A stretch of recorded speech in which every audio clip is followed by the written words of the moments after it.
ஓம் மாணிக்கவாசகர் திருவடிகள் போற்றி. ஓம் திருவள்ளுவர் திருவடிகள் போற்றி. நாம் சொல்லும் சொல் பிறருக்கு வழிகாட்டியாக இருக்க வேண்டும். சொல்லே மருந்தாகும்.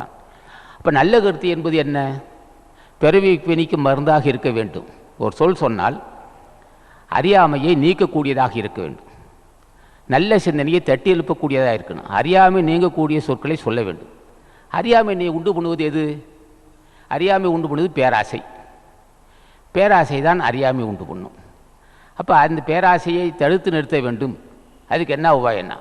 பேராசை அற்றவனுடைய ஆசை இல்லாமல் ஒருவனுக்கு பேராசை நீங்காது. அப்போ அவர்களிடம் சொல்ல வேண்டும், இப்படி அன்னதானம் செய்ய வேண்டும், தினம் தியானம் செய்ய வேண்டும். வாய்மையே உரிய. வாய்மை என்பது தூய்மை அல்லது தெய்வம் என்று பொருள்படும். அப்போ உண்மை தெய்வத்தை பூஜை செய்கிறவன் நிச்சயமாக தீய காரியம் செய்ய மாட்டான். அப்போ அவர்களிடம் சொல்ல வேண்டும், இந்த கருத்தை சொல்லுங்கள், அன்னதானம் செய்யுங்கள், தினம் தியானம் செய்யுங்கள், இனிமையாக பேசுங்கள், புலால் உண்ணாதீர்கள், உயிர்கொலை செய்யாதீர்கள். உயிர்கொலை செய்யும்போது அறிவு மாசுபடும். புலால் உண்டாலும் வெறித்தனமான உணர்வுகள் வருமே தவிர தூய மனசு இருக்க முடியாது. அப்போ உயிர்கொலை செய்யாதீர். பொருள் சேர்க்கும்போது நேர்மையாக சேர்க்க வேண்டும். இப்படியெல்லாம் சொல்ல வேண்டும்.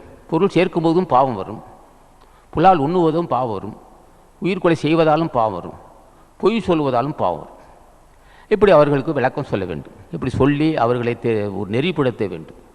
அதுதான் மனித வர்க்கத்துக்கு ஒரு மருந்தாக இருக்குது. ஒரு சொல் வெளியே சென்றால், ஒரு சொல் சொன்னால் அது மக்களுக்கு ஒரு வழிகாட்டியாக இருக்கணும். இல்லை என்றால் நிச்சயமாக அந்த சொற்கள் அவனை மடமையை உண்டாக்கும்.